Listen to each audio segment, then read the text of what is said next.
یہ واقعہ آج سے 3500 سال پہلے پیش آیا تھا۔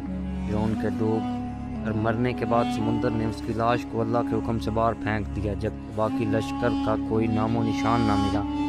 مصریوں میں سے کسی شخص نے سال پر پڑی اس لاش کی پہچان کی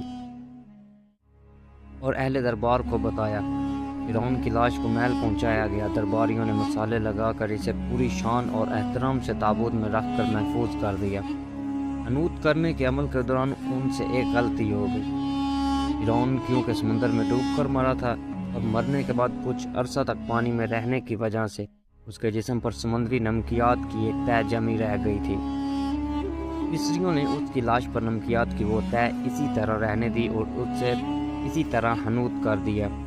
وقت گزرتا رہا، زمین و آسمان نے بہت سے انقلاب دیکھے جن کی گرد کے نیچے سب کچھ چھپ گیا، تاکہ فرعونوں کی حنوط شدہ لاشیں بھی زمین